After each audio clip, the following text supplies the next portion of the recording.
So hello everyone. Good evening if you're in a time span of evening right now as we are on the East Coast, or maybe perhaps morning. We're so thrilled that you're joining us. Thank you for your interest and for just being in presence with us the day after the Day of the Dead in the Mexican tradition. Today is in the Celtic tradition Samhain, which actually marks the first day of winter.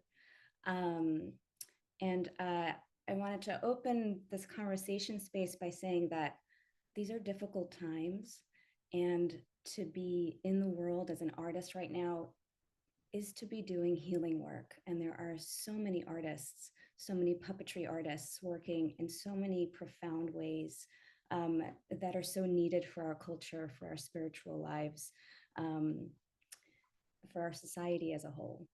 And I speak to you from Lenape-Ho-King, the land of the Lenape, the Canarsie and Munsee, current day colonially known as Queens, New York. And organize this panel in 3 sections: ancestors, spirit, and medicine. And I always say that art precedes therapy by at least 42,000 years, which is the earliest painting that has been found, as far as I know, in my last bit of research on this, the last bit of marking and painting that's been found on stone from our deep ancestors. And so through this panel, I hope to really expand the imagination of what we think about when we hear the word healing as connected to artistic practice and puppetry, and really beyond an individualistic or even a necessarily therapeutic perspective, and to one that really includes histories and communities and a whole lot more. And so with that, I'm so grateful to Kathy Foley, who's been such a steady partner in co-organizing this, and she will introduce the artists and speakers today. Hello, I'm Kathy Foley. I'm currently on the UNIMA board. I want to welcome you all to this wonderful seminar, which Marina, who is just speaking, has organized. To remind you that these Zoom events are sometimes suggested to us by the public. UNIMA members, contact me if there are themes you want us to come together on. And I want to encourage you, if you're not already a member of UNIMA-USA, to become a member. You're part of our community. We make art together, we heal together, and we Zoom together. The wonderful presenters that we have today are the following. I'm going to read all their short biographies, and then we will go in sequence without interrupting. We will all come on at the end for a question and answer period. If you have questions, put them in the question and answer, and we'll try to get to them when the session is over. So our first presenters will take the theme of ancestor. It's Marcella Murray, a puppeteer, writer, performer, collaborator. Her work is largely about communities, the way they come together. Ash Winkfield is a multidisciplinary artist working primarily in theater and puppetry arts. Winkfield is passionate about creating work that speaks to the emotional experience of humanity in the face of injustice. Spirit. Charles Aulii Mitchell, Hula of Hālau, Hālau o Kahiwahiwa. Apologies for my Hawaiian. He spent his life working and forming a collaboration of hula ki'i practitioners to revive a once lost genre of hula via puppetry, the dance of the sacred image. He has dedicated his life to the practice of hula, specifically this unique form known as Hawaiian puppetry. And medicine, Marina Saplina, an interdisciplinary eco-puppetry artist, writer, disability cultural activist. From theatrical stages to medicine to brutalized soils, her performance work activates portals of healing justice to connect people to the intelligence of the earth and of their own bodies. So those are some of the people you'll be seeing today. I'm sure if you want to contact them, if we don't get to answer all your questions at the end, look in the UNIMA-USA directory or contact me via UNIMA-USA, and we'll forward any questions we don't get to at the end. Now I'm going to hand it over to Marcella Murray and Ash Winfield.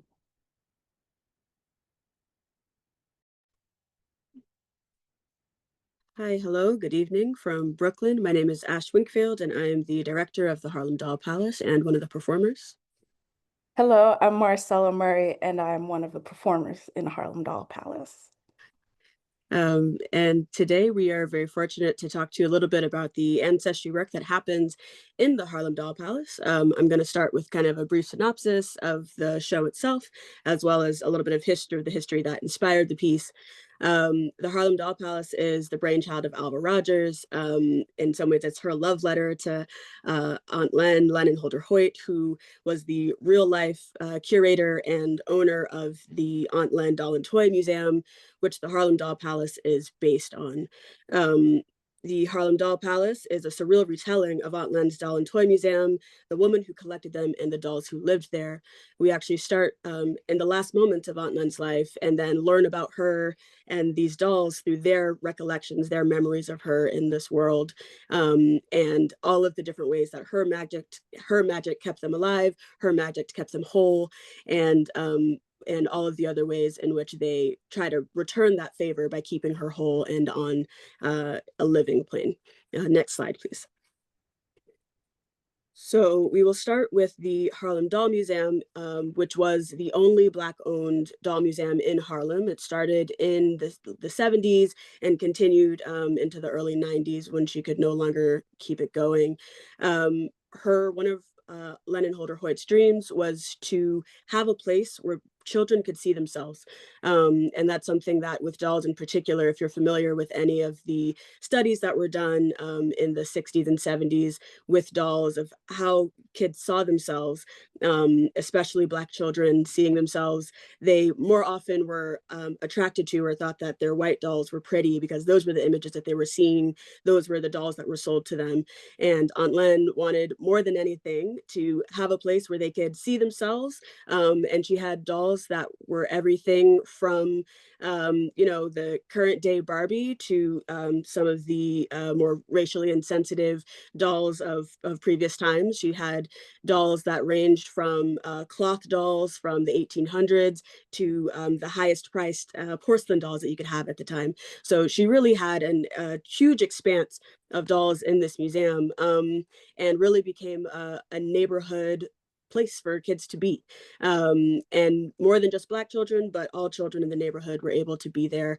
And unfortunately, after she passed, her collection was auctioned off, which was the one thing that she didn't want, unfortunately. But all proceeds were donated to fund mental health services for Black children and adults in Harlem, which is in some ways is a continuation of her dream. Next slide, please. A little bit more about Lennon Holder Hoyt. She dedicated her entire life to education as a teacher and a museum curator. She grew up in New York. She went to City College. She really did believe in the fact that Black dolls were the way to maintain history, to stay connected with your history. There's a lot of history of the giving of dolls from mother to child, from mother to daughter, even in thinking about enslaved peoples. You know, I remember being a kid and doing a play that was where I was an enslaved child, and we made these little cloth dolls that were just rags. But the importance of having something that was your own, the importance of being able to hold on to something, was really important in Black culture for enslaved peoples, and as we are continuing on. And she said herself that these dolls are the beginning of our heritage. And in many cultures across the US, across the world rather, dolls are an opportunity to embody stories that are older than ourselves, to embody and begin to connect with our ancestors. And I'm going to pass it on to Marcella to talk a little bit about the dolls that are actually in the play. Thank you. So as you see, we have a few photos of puppets, which serve to represent dolls that would have been in Aunt Lynn's collection and our characters in the play, the Harlem Doll Palace. First, we have the antebellum dolls. They're cloth dolls. They are from the late 19th century. Aunt Lynn in the play, she inherits them from her folks down south. Next, we have the Izana Walker doll. It represents Izana Walker and the dolls that she would have made. She is one of the first women to become really successful at making dolls, financially and artistically. And this is largely through her taking into account what children actually want and need from a doll. So she made them softer and less likely to break. Next, we have the Army Talking Doll, which is a representation of a Thomas Edison doll. So it would have a little voice box in its chest and it would replay sayings. In the play, Aunt Lynn finds Army Talking Doll and it has been painted brown to reflect the skin of a Black person. And in the play, Aunt Lynn assumes or imagines that this doll has been painted so as to inspire or encourage a Black child, which would be gifted to, because Thomas Edison dolls were not made in Black skin. Which is different from the antebellum dolls. The antebellum dolls were made in both Black and white for Black and white children, as well as Izana Walker. She became really successful, and it's one thing that makes her stand out, that she was successful commercially, making both white and Black dolls. Next slide, please. So in the play, there is a through line of inherited stories, and that these dolls either hold or represent these stories. In the play, they tell these stories. So we have the antebellum dolls, which represent an enslaved woman, Hannah, her daughter, Aulii, and Sarah, who is the little daughter of the master and mistress of the house, the enslavers. Both Hannah and Aulii are enslaved, and we follow their story. These dolls largely exist to hold their stories, and they tell a story of deciding for oneself how one sees themselves. We find Aulii playing with a white doll, which is forbidden. And so her mother makes her a doll, a topsy-turvy doll, which you see an example of here. On one side, it's a Black doll, and on the other side, it's a white doll, and the skirt will fall over the other depending on which way it's turned. And this serves to show a bit of trickery in the play, but also we have larger topsy-turvy dolls, which show to visualize Aulie's inner life.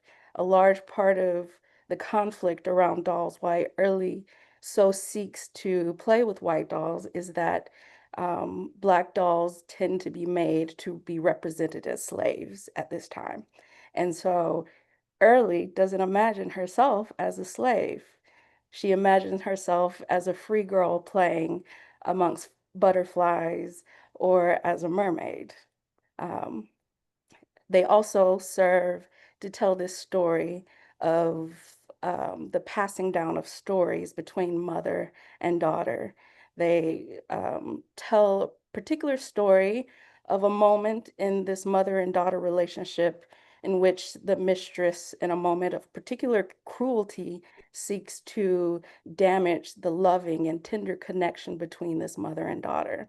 And we see that as the story goes on, ways in which they buck against this attempt to sever their relationship and damage it.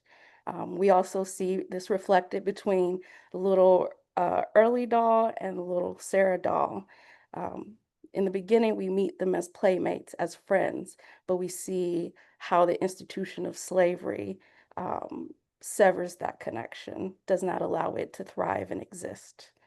Next slide, please.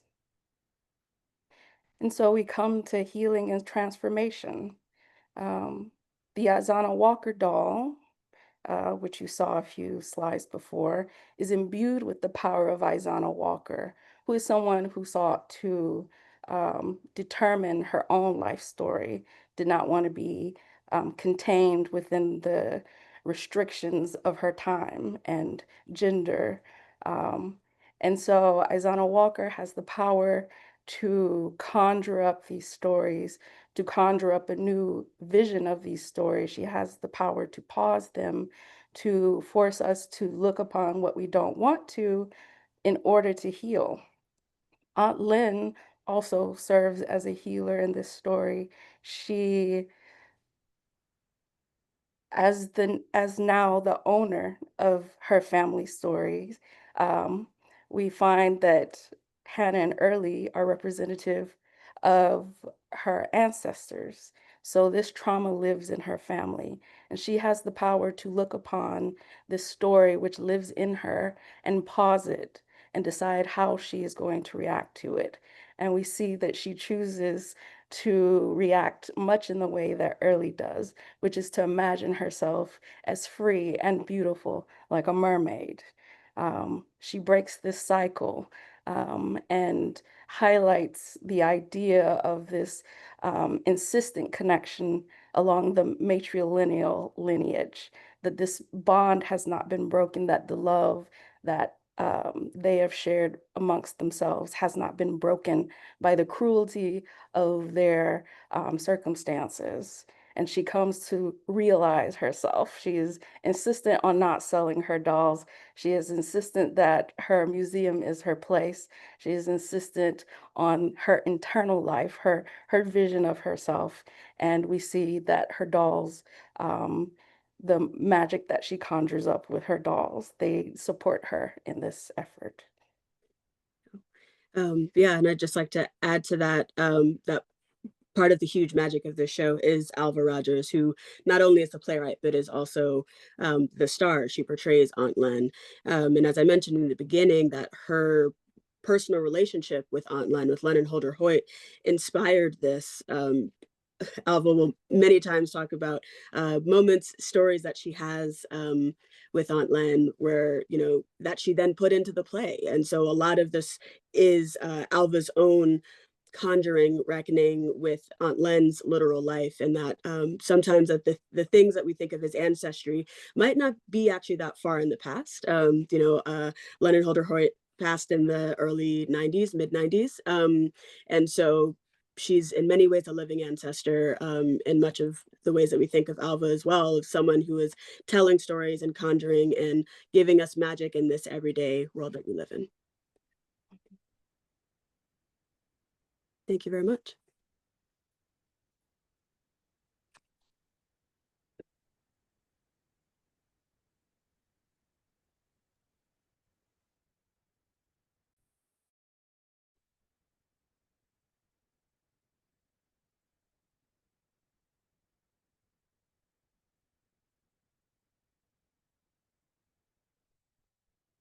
Aloha.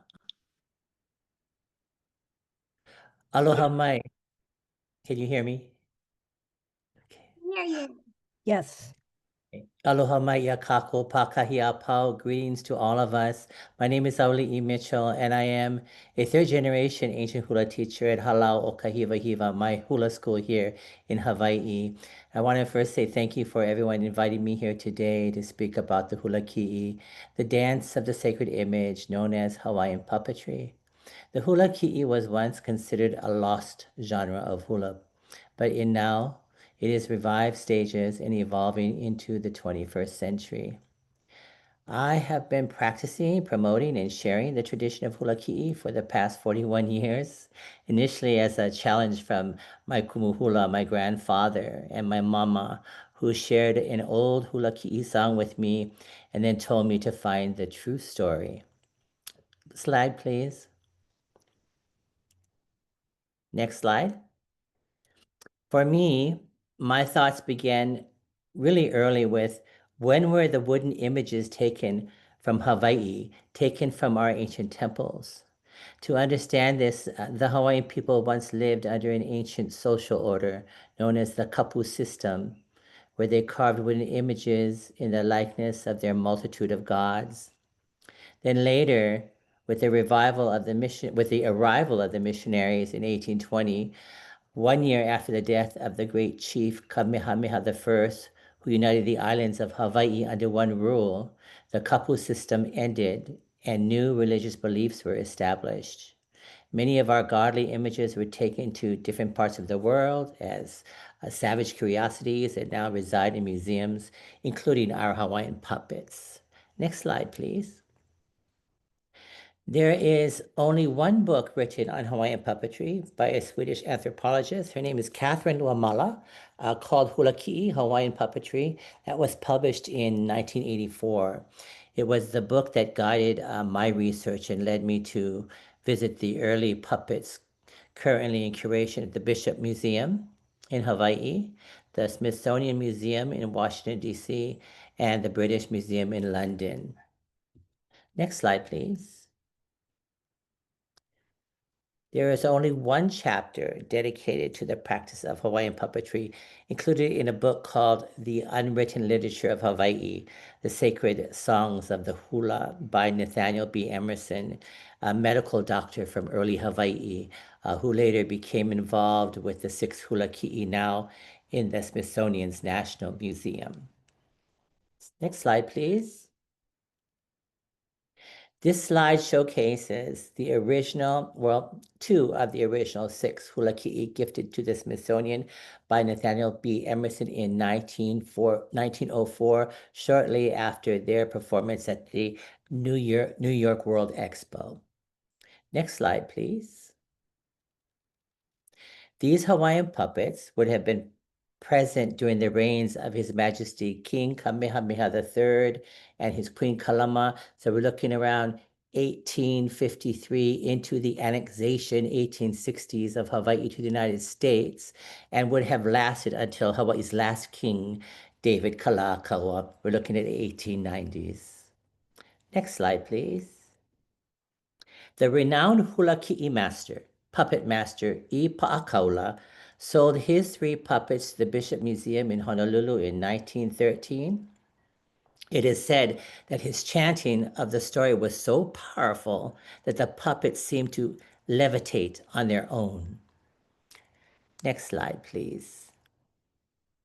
The Bishop Museum puppets are clearly part of a family, or ohana, we say. The largest is a female named Kawehi o Kanahele, or meaning the adornment of the forest. A male named Makale, or meaning magical fish stick, and a child named Keikilani, or nursling. Next slide, please. I visit the family of hula ki'i every year at the Bishop Museum in Honolulu, along with my students, so they know that they are part of the revival of a once lost genre of hula. I find this picture really interesting in that the photos on the wall beside me are the very royalty that these 3 hula ki'i would have performed for. Next slide, please. This year, I visited the British Museum in London to meet with the director, Alice Christoph, to conduct my research and to see the hula ki'i mentioned earlier in Catherine Luamala's book. This particular hula ki'i has articulated parts where the arms are attached by cordage, carved from the native wood called vili vili, featuring a hollow body and a detached head. The skin is of Hawaiian bark cloth, somehow glued to the wood, and his eyes are made of mother of pearl. His upper teeth are created from the rib bones of a baby pig, while the bottom mandible is made from a small fish vertebrae, and both of these are set in bark cloth gums. Next slide, please. The wonderful thing about this visit is that it has led to a relationship. After my research, I received an invitation to participate in a special exhibition featuring hundreds of Hawaiian artifacts, including the 3 hula ki'i in the British Museum's curation. They asked me to recreate a skirt once worn by the hula ki'i, which had been lost for many years. The skirt is made of Hawaiian bark cloth called kapa. I have been invited to the special opening exhibition scheduled soon here, January 2026. Next slide, please. My first hula ki'i were made of paper mache. I used avocado wood and bamboo arms in 1984. They resemble the Bishop Museum puppets. Their first performance was in 1985 at the Aha Aina, or Scholarship Luau, at the Ainahau o Kalaponi Hawaiian Civic Club in Huntington Beach, California. Next slide, please. The hula ki'i are manipulated by a dancer in the hula noho style, or a sitting kind of dance, as the dancer transmits their mana or life force into the puppet, dancing to the slow beat of a gourd drum and the powerful chant or song. Next slide, please. I started carving my hula ki'i in the style of the Smithsonian puppets in the early 1990s and dressed them in traditional bark cloth known as kapa. This particular puppet, named Lono Ikanane, or the Master Riddler, now has a new home at the Auckland War Memorial Museum in Aotearoa, New Zealand. Next slide, please. So, where are we going? Where is our hula ki'i headed in the 21st century? Well, as one can see here, through stage productions, collaborating with other hula ki'i styles, such as hand puppets. This one I created in 2024. Her name is Mo'o'inanea. She's the great serpent goddess, stands 8 feet tall and appears in the production Kawaiola, Aukele, and the Sacred Waters of Life. Next slide, please. We are evolving with innovation while still holding on to its essence as the hula ki'i continues to thrive in the hula Hālau, or our place of learning, where hula exists and is perpetuated. And now as a revived genre of hula. Next slide, please. Here's a photo from 2025 this year. I continue to teach the carving of the hula ki'i to our next generation. This slide shows a 6-month workshop, or the end of a 6-month workshop with the students of Hālau Ku'umana, a public charter school on the island of Oahu, where we spent time lifting the students up and being able to let them know through this amazing art form that they are so worth it. This also was supported by Maile Lu, another hula puppeteer practitioner, and she's the director of the Hula Preservation Society, part of a collaborative I formed in 2022. For me, the hula ki'i invokes a spiritual practice connected to our deities, serving as a storytelling tool for our ancient legends, our traditions, our customs and beliefs. Their stories tell of love, beauty, war, and ultimately the beauty and charm and wonder of these beautiful islands of Hawaii. The language we use in the hula ki'i is that what we call olelo ka peke peke or olelo huna, a shifty or secret way of speaking, really designed to conceal one's meaning from all but the most initiated. So again, I want to say nui ka mahalo i ke kahi ke kahi. Gratitude indeed to each of you for inviting me here today. Aloha ahui ho kako until we meet again. Mahalo.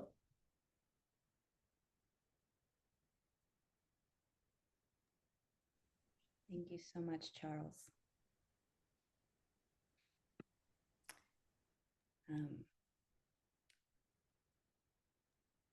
I will now present about the work that I've been doing within medicine, as using puppetry animation as a way to train healers within medicine.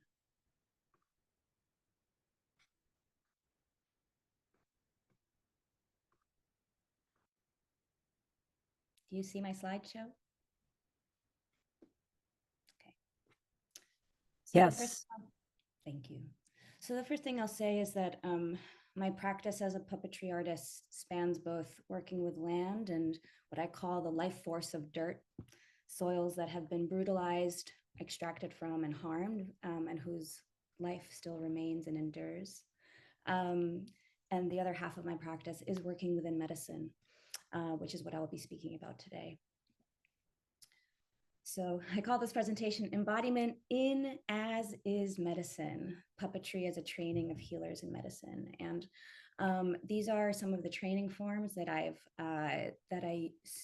have been mailing and using with both medical students and practicing clinicians from across the country, across the USA. And they are inspired by the sandglass forms, sandglass puppet theater. And I find them very effective because they're very simple and they're very effective for solo work. So tip of my hat to sandglass, though I've changed the design a little bit from them.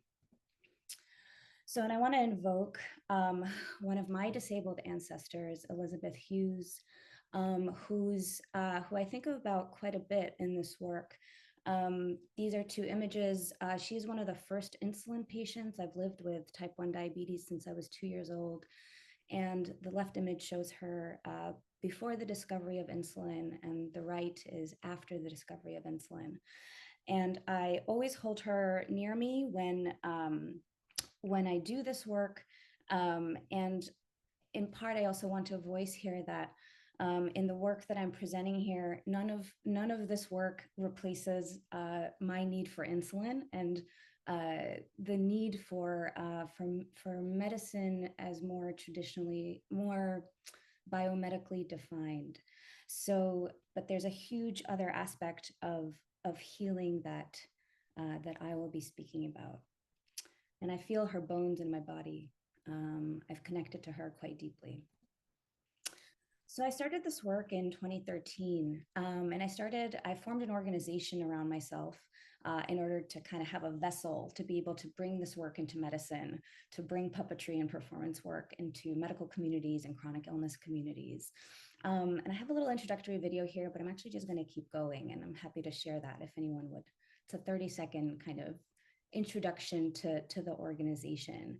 The essential idea here was that this kind of central little puppet character, I called them my beaties. And it's an embodiment of my chronic illness experience. And all that kind of gets wrapped up within that. And so the signature show that we started with was called The Overneath, in collaboration with a dear artistic partner who's the artistic director, Deborah Kaufman. And the premise of the show is basically that I came in with a very heavy box that I had never, ever looked inside. And together with the audience, I'm able to finally open the box, and inside, who lives there but beaties? And I get to know this character and get to kind of integrate this part of myself and all of the emotional life and all of the emotional suffering, and not only suffering, lots of things that the illness experience opens up. And something that really was quite profound in what the process of the show opened up for me was that within the Western medical tradition, within biomedicine, disease is framed as an it. And nature and the earth is all it. That's the kind of Western scientific philosophical approach. And here what happened is that in the language that I was using towards beaties, I would at first refer to it as an it. And suddenly that started feeling false. Beaties became a you. And so my entire chronic illness journey took on personhood. That was a profound shift within myself and within the audiences and communities that I brought this work to, who all were either caregivers or who lived with chronic illness, various chronic illnesses. And so after every workshop, after every performance, there was pretty deep workshops that we developed. They were about 2.5 hour facilitated workshops with the audience communities to really process the things that the show had opened. So it was the artistic experience and then followed by this deep processing. And so the other show that I developed during that time was called the Invisible Elephant Project. And that's where I staged going into the deepest parts of my fear, which is losing a part of myself to my chronic illness. And so in this show, the puppet sees an elephant that only the puppet can see. And I, as the character, am in dialogue with a puppet asking about this elephant that no one else can see except for this figure. And here on the right, you see postcards that come from reflections to the performance, where we offered writing prompts for people about their own experiences of this elephant. And what part of what I really loved about this work is that the elephant, I never defined it. And so much came in for people, whether it was histories of suicidality, histories of alcoholism, just very, very many things that, were not narrowly within the scope of my personal quote unquote illness journey. And as I was doing this work, what also came was a historic feeling of how history lives in my body. And so this is an excerpt from the script of me asking the puppet, what is it, this invisible elephant, like? And the puppet says, it is bone and bark and stone and dirt. Its skin's bitter salt seeps between my joints and flesh, attempting to grind and erase me, I realized. And I said, its color comes from scathing myths of whiteness and blackness. Yet when myth meets flesh, it begins walking. And so within that was my own realization that even the way that I came to imagine illness and my own fear around illness and death comes from a mythology of able-bodied fitness that is very deeply linked to supremacist ideologies within American culture. And so after that, it brought me to staging this work called Illness Revelations, The Bodies of History, Medicine, Us, which was about the eugenics impulse in American culture and how that lives within myself. And this was at Duke Arts. No, sorry, what was it called? I'm sorry, at Duke Rubenstein Arts Atrium. I forget the name of the theater. So all trauma is pre-verbal. And the kind of profound transformations that I felt within myself and the communities and the audiences that experienced the work and the programs. And I performed over 60 shows over the course of 4.5 years. I came to ask, what is puppetry animation made of? Trauma is stored in the autonomic nervous system.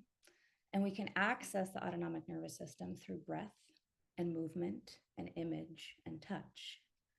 Well, what is puppetry animation made of? Touch breath, imagination, imagery, memory, history, emotion, rhythm, and movement. And I came to call this what I call poetic materiality, because the puppet is both physical and endowed with this incredible vibration, where both the physical and the poetic unite.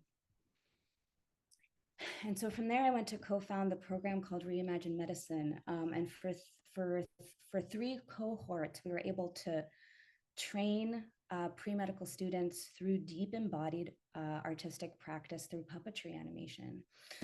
It was pretty amazing. It was really, as far as I knew, the first program in the country to do this. These figures are all puppets that emerged out of the medical students' imaginations. And that Tori Bend and I, we co-created these figures together. And one of the biggest outcomes of what we were looking for or that we said that this training does, is to build the capacity for embodied attunement, to be with the human being in front of you and with yourself, really importantly, and how important that healing presence is within the practice of medicine. And this is from, I think, 2019, Puppetry and the Poetic Body, Medicine, Health, and Healing. Deepening of how imagination, emotion, and history live in the human body. And so I kind of came to define puppet as not a solid singular object, but as a permeable process that invokes and channels multivocal presences, histories, and communities through breath, movement, imagery, feeling, and imagination. And I kind of invite everyone to add to that in the way that feels right to you. But this is the way, this also kind of gives a frame for how I work as an artist and in doing this work. And so at present, after a few years pause, I had an incredible honor to be invited by Dr. Rana Audish to become an artist in resident at Henry Ford Health, to continue developing this embodiment in medicine training through puppetry animation, and to be training doctors who are currently in practice. And so that's an image of Rana with a first iteration of a puppet figure. And all of these figures have gone out to clinicians across the country. And she has an incredible book coming out in June called Aftershock, which is a follow-up to her first book, which was a New York Times bestseller. And it's both a profound book. I really recommend everyone to read it. And also the second to last chapter is on the puppetry work, which is astounding to me. So then the question is, well, so why isn't embodiment in medicine through puppetry animation in every medical school across the country? And that makes me want to ask the question of, well, what is medicine? What do we think of when we think of medicine? What is and is not allowed to be seen as medicine? My insulin, of course, is medicine, but isn't also my artistic work, and isn't all of the work that has been spoken of today by so many artists, is this not also medicine? And the big shift from it to you is really foundational to understanding why bringing this work more deeply into the current medical culture and medical system is very difficult to do, though I would say things are slowly shifting, but the friction is very high. This is from a text about the treatment that Elizabeth had received by Barbara J. Anderson, who is a doctor, diabetologist whom I know, who described this treatment approach as a campaign to master the disease of his patients through domination and punishment. That before the discovery of insulin, the approach to the treatment of this illness was to master the disease. And think about the difference in that approach from seeing one's illness experience as having personhood and agency. And that approach to treatment connects to the origins of the biomedical paradigm, which I know this is a lot of text, but I'm just going to read this so we really kind of understand why it is why the friction and the difficulty to bring deep embodied artistic work into the culture of medicine is very difficult to do. And so this quote is, by the physico-chemical sciences, man proceeds to the conquest of brute nature, of dead nature. All the earth sciences whose object can be attained are nothing other than the rational exercise of the domination of man over the world. In this is physiology, and Claude Bernard, who wrote this, is considered to be the father of physiology, of this branch of medicine. So is physiology like the other sciences? Can science, which studies the phenomena of life, pretend to master them? Does it intend to subjugate living nature, by which he means human, the human flesh, from dead nature, by which he means everything that is not human? We do not hesitate to answer in the affirmative. Physiology must therefore be an active and conquering science in the manner of physics and chemistry. So this is from another presentation that I had done some years ago, but so why I can't always speak this when I do the work with clinicians and within the context of medicine. What's really happening is that we are, and I am, unscripting colonial imaginaries from bodies and flesh within medicine. And the colonial imagination comes from dividing these three things, earth, spirit, flesh, as if these things exist in separation. Meanwhile, of course, we are earth. And depending on your spiritual or philosophical belief, we are animate, enchanted matter. And so my question has been since 2014, what if puppetry animation can cultivate a different philosophy of nature in science and medicine? One that's not based on domination or force, coercion, restraint.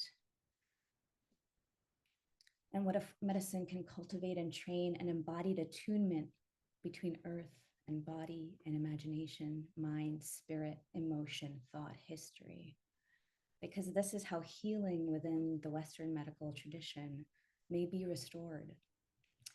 And I love this quote where it says, in a way, you move the puppet and the puppet moves you.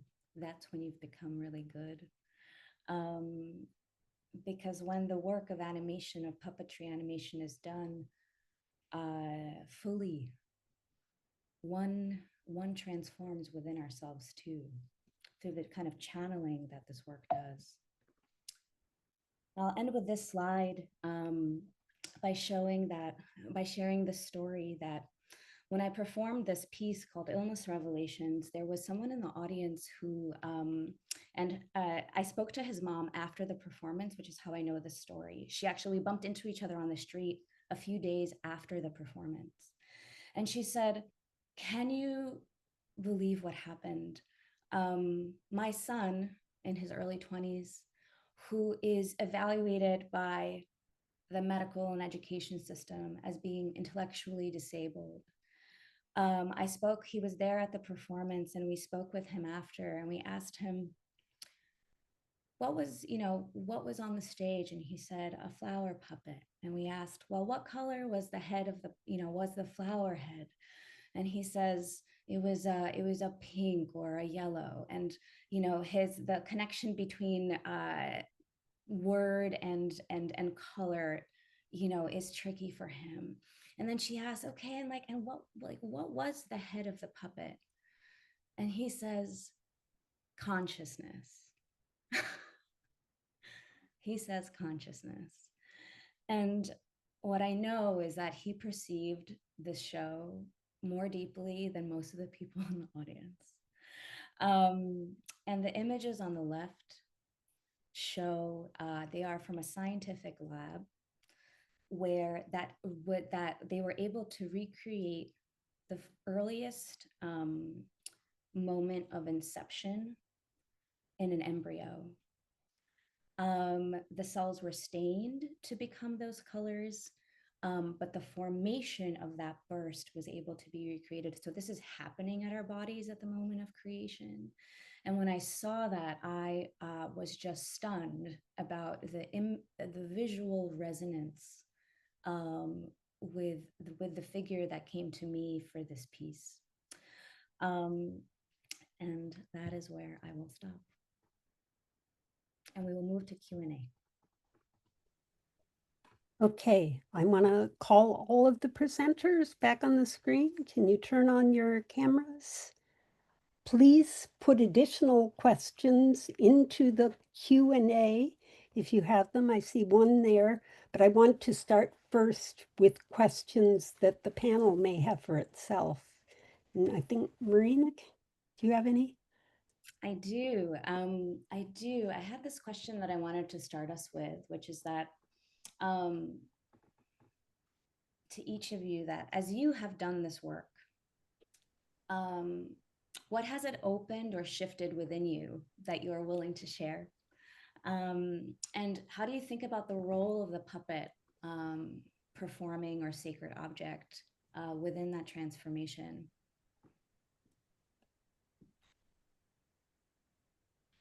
Aloha, I'd like to start if I may.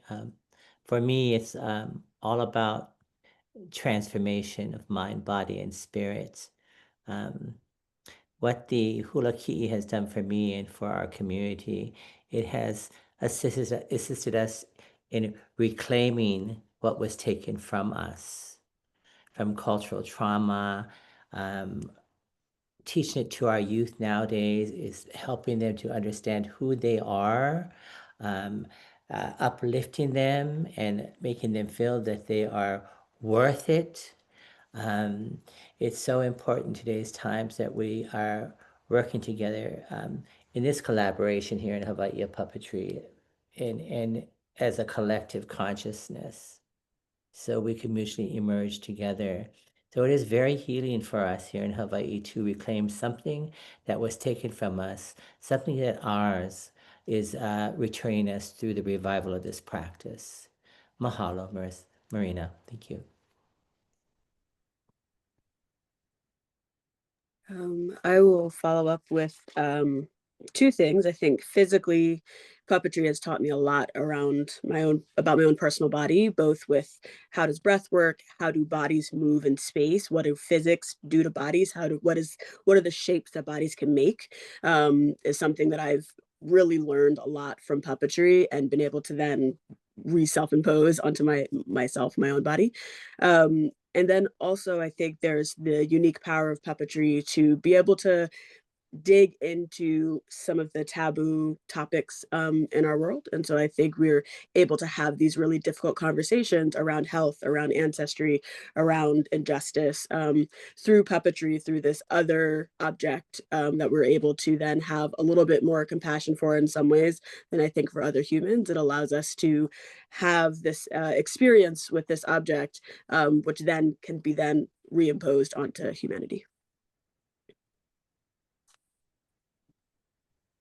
I'll go. I think when Ash first told me about this show, and what it was about, I was quite concerned with how one might perform this show repeatedly and, I don't know, still feel okay. I think it covers a lot of difficult topics, disinvestment, being stolen from, enslavement, all kinds of trauma. And I think I was very concerned how I might, perform it over and over and still feel like myself and ready to show up the next day. And what I learned through the process is like breath, the same way the puppets do. Um, there's one really difficult moment in the play, and I'd always spend a moment behind a set piece breathing with my puppet as I worked for the scene. Or in the Conjuring scenes with my partner Talia when we're puppeteering Izana Walker doll, the syncing up our breath makes it feel like one thing, like an event, like an actual conjuring of like, oh, this is why we're here to tell this story. And so, and I think that this story being told through puppetry is another way to hold it. It somehow helps. It's almost as if you have even more than your human cast holding these stories. So I think that's part of what I've learned. So Marina, there's a question for you in the Q&A, and it says, looking for clarity about the move from it to you. Can you expand on that concept and where you are now and where you are going in the future with it, perhaps? Yeah, well, yeah. So, and then it says you as an other or as myself. It was a both and. It was the fact that, so the way I've lived with this chronic illness since I was 2 years old. And for my entire medical history, the way that diabetes is taught, type 1 diabetes specifically, but also type 2 and so many illness experiences, is as a mechanical calculator. You check your blood sugar, you give yourself your insulin dosage, and like that's kind of the end of the story. But it comes from the biomedical model that studies disease abstracted as an object that is just contained and separate.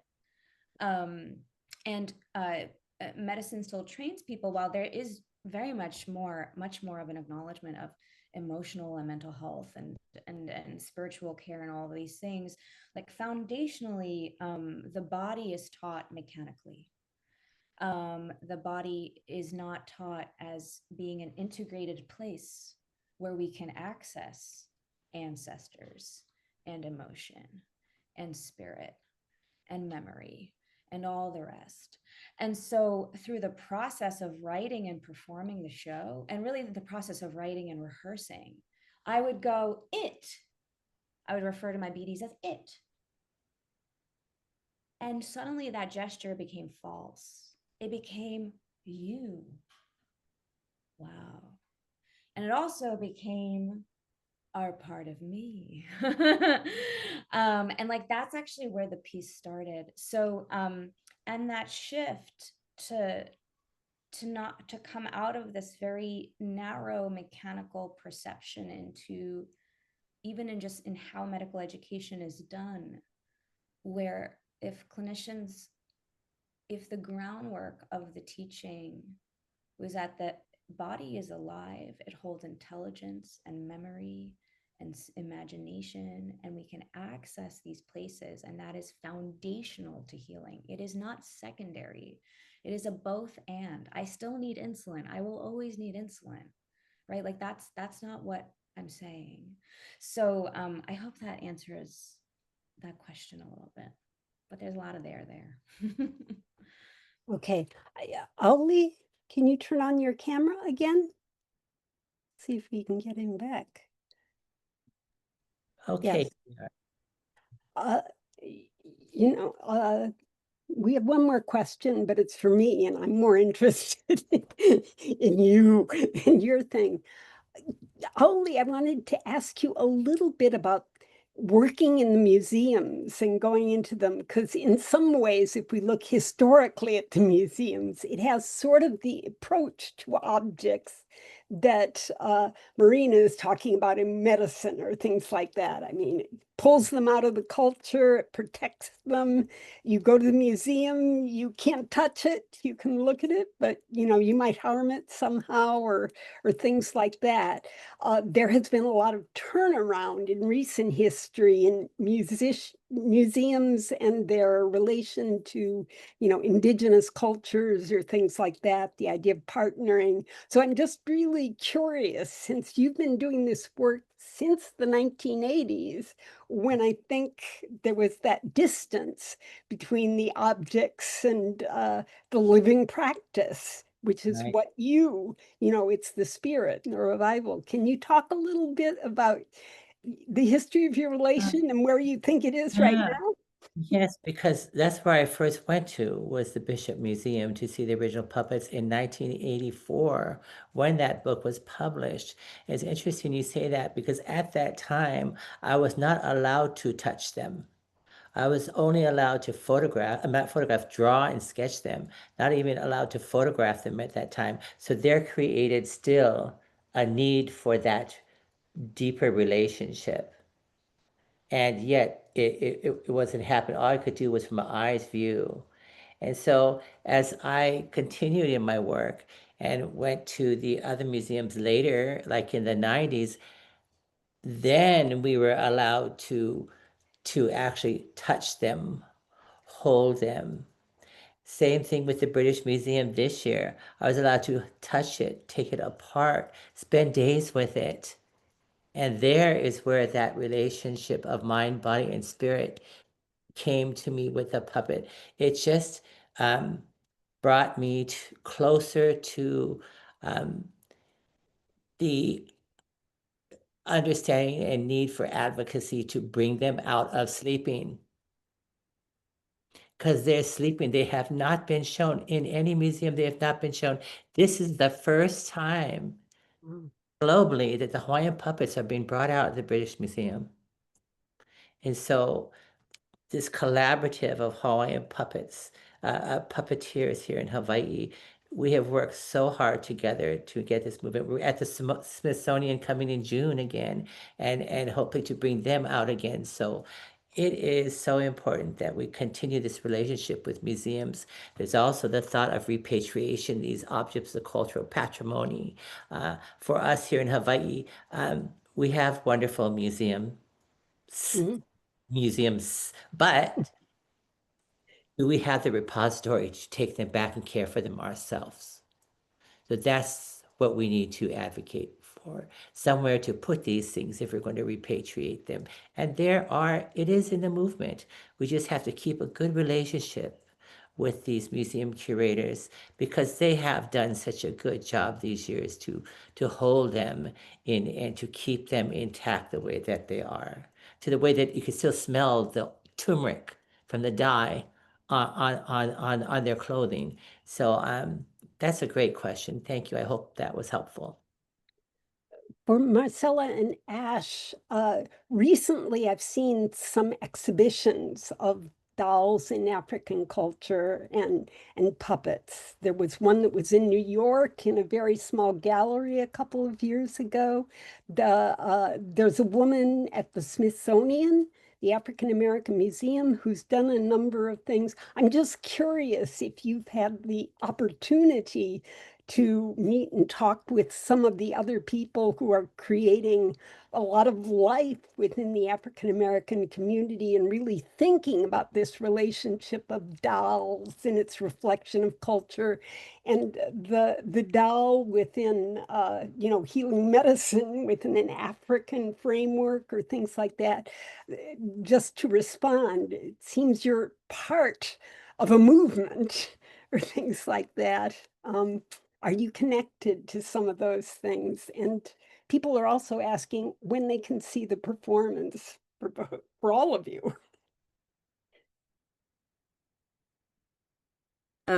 Well, to answer the performance question, we will actually be performing the Harlem Doll Palace at the International Puppetry Festival in Chicago in January. So that's very exciting. So the details on that will be coming soon, but that will be the next time we'll be performing it. As far as connection, it's been interesting because I feel like there's, like, historically before Harlem Doll Palace, I've been to doll museums. I've been to, like, in Boston, there's a Black owned, in a historically Black neighborhood, there's a Black owned doll museum that I went to as a teenager, or I would go to doll museums in North Carolina at the Hayti Heritage Center. So there are a lot of ways that have somehow been connected with dolls, connected with Black cultural dolls my entire life. And I unfortunately haven't had much time since being a part of Harlem Doll Palace to revisit those sites. But what about you, Marcella? I'd say the same. I've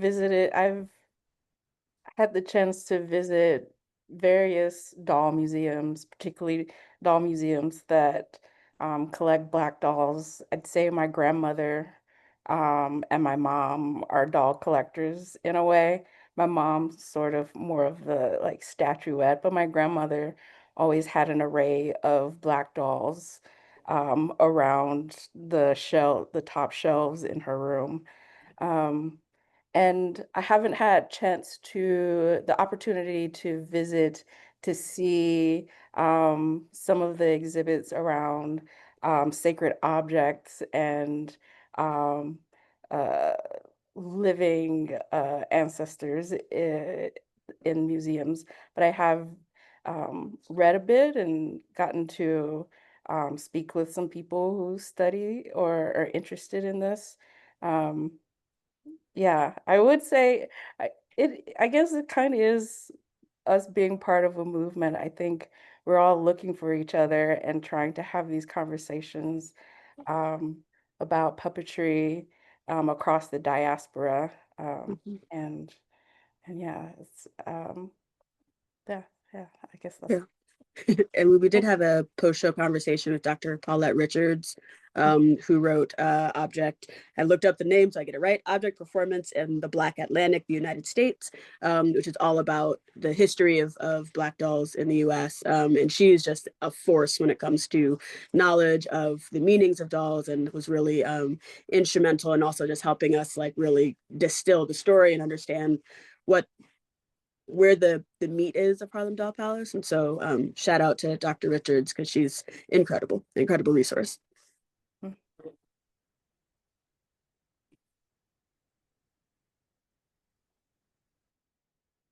Oop, I think you're still muted, Kathy.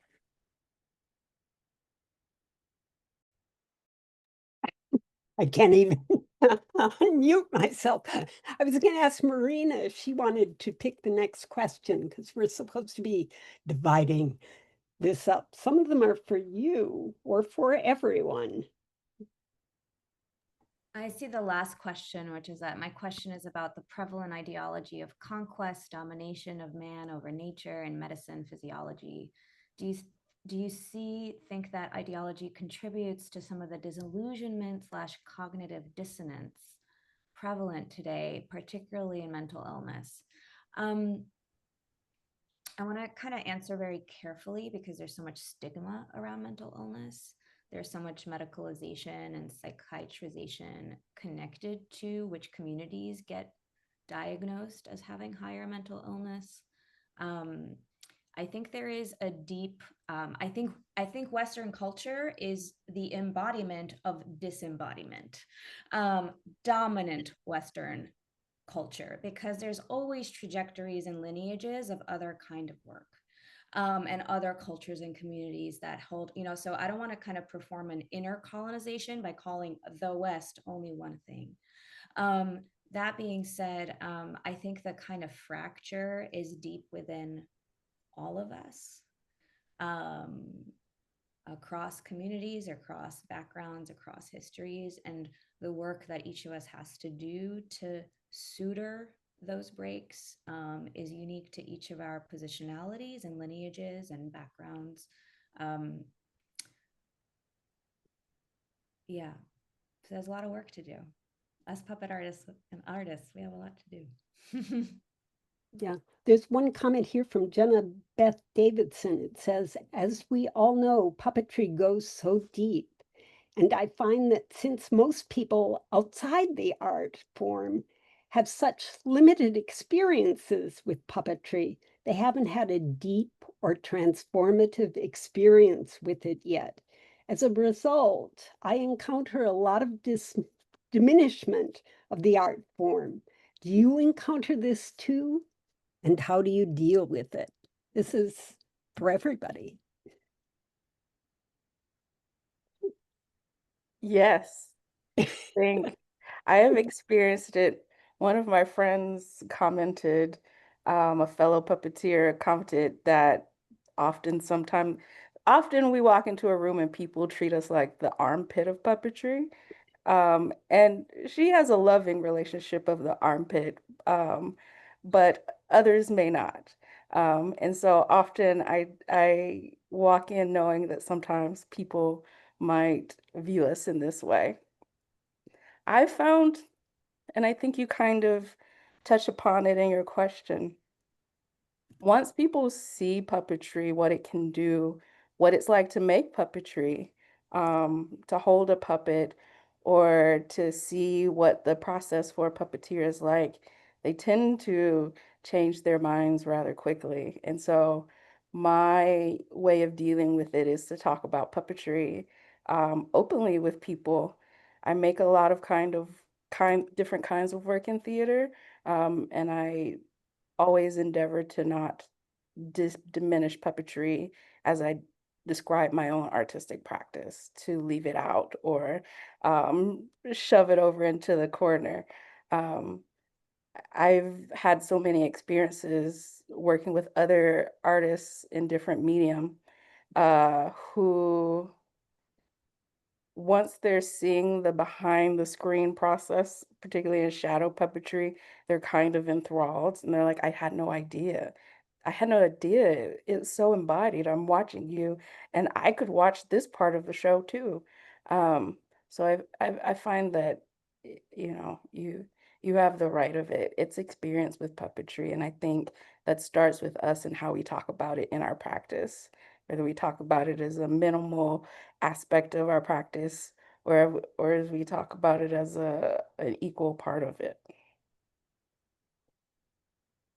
Or at least for me, that's how it starts with me. Yeah, and piggybacking on that, I think one of the things that I always talk to people about is how many different kinds of puppetry there are. I think so often people are like, they think puppets and they think sock puppets and they think Muppets. And I'm like, yes, those exist. And there's also ancient forms, and there's shadow puppetry, and there's bunraku, and like, once you kind of open people's minds to like how many different practices there are within the puppetry world, that folks have really come to have a different approach to it. And then also I work at Puppet Showplace Theater, where we do a lot of family puppetry. And even those shows for kids are profound. I mean, we have shows that are about social emotional learning. They make, again, these topics accessible for folks as young as 2 up to every age. And so I think as many at any point when somebody can go and see a puppet show that is where the performers are taking it seriously, that their minds will be changed at any point. Yeah.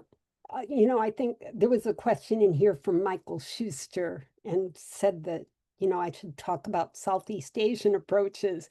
And it's so weird because you go to Indonesia or Thailand or whatever, and the art form, the opera, the ballet, the symphony, or whatever, that is puppetry. And it's puppetry because of the possibility of transformation and the multiplication of one individual, or the performing community into the multitude. And they have all of these very articulate ideas of different character types, voices, how you use different resonances of your body, and those are connected to the different colors, the sacred colors, and their different points in your life and everything else. I mean, everything is within this idea of the puppeteer. And, it's earth, air, water, and fire. It's not confined to people or individual characters, line of business, acting. It is a tool to connect with the cosmos and to get out of the illusion that you and it are different or not related. And in some ways, I think certainly if you look at Hawaiian culture, certain ideas that moved with this concept of the puppetry as kind of art form extend with certain cultural things out into the Pacific in terms of practice and dance and other things like that. So it's on the other side of the world, I grant you, but it's the idea that the object is something that you manipulate. No, you come into and encounter that, and you become bigger and deeper and old or young or everything. It's a tool to access, is part of the concept in that area of the world. And it does relate to ideas of what a body is, personality, everything else. But if you're a sad puppeteer because people don't respect you, go to Southeast Asia and you will find a world upside down. And it is a tool of interconnection. So we've done conquest. I think we've done most of the questions, but people did ask for your websites or, how to see and catch up with you. If you could put that, if you have something that they should be looking at, put it into the chat. I know that Aulii has written on this in Puppetry and Spirit, or there was some of your work. Likewise, Marina, I want to know more about the work that you're doing at the Doll Palace or things like that. Perhaps, if it's written up, if you could put that into the chat so that our people can see it. Or if you're willing to take future questions for the people who haven't asked them yet, if you let them know, in the chat where they could, if they would entertain viewers' questions. Maybe we have a student out there who wants to write about what each of you are doing. So please let them know if you might be willing. Okay? Here's from Nancy Staub. We'll let her have the last word. In defense of the exhibition of puppets, they can introduce the public to functions and techniques and some of the objects that are powerful cultural and spiritual stimulants. Indeed, Nancy, who is the founder of the museum at the Center for Puppetry Arts, it is often that first just walking by something in a museum, that is the power, you can see the power that lives in those objects. And I think that for many of us, that's how, certainly that's how I came to puppetry. I saw a wayang hanging in a shop in Hong Kong, and it just, what's that? And it was only later, that I was in Bali and seeing it in its context in its show or things like that. But the object itself lives, and it lives a long time, more than any of us will be upon this earth. Any final word from each person?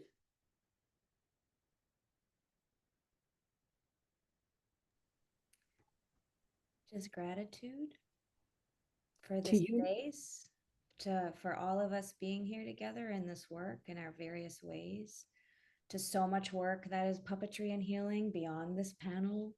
And also, to the importance of honoring that these are living, vibrating beings, and for rematriation to occur to the communities from whom did not give consent for these objects to be taken, for communities to have so much more access to the sacred art form when they'll realize it's sacred after they see a show. Yeah, I think that's my closing thought. Okay. Well, thank you so much for your time. Thank you so much to everyone who was here or gave a question, things like that. I apologize that we haven't had time for everyone or everything, but these Zooms are merely to introduce some of the wonderful people of puppetry. Go see what they're doing, what they're writing, send them an email, connect. Thank you so much to all of you in the panel, especially Marina, for putting it all together. And thank you to all of you out in the UNIMA puppetry community. You are our world. Thank you to Sarah. who did all the text, Sarah Fermenko, who made the slides work. She is always the Dalang who sits behind these snooms and makes all of us here in the front look good. Thank you to the Center for Puppetry Arts.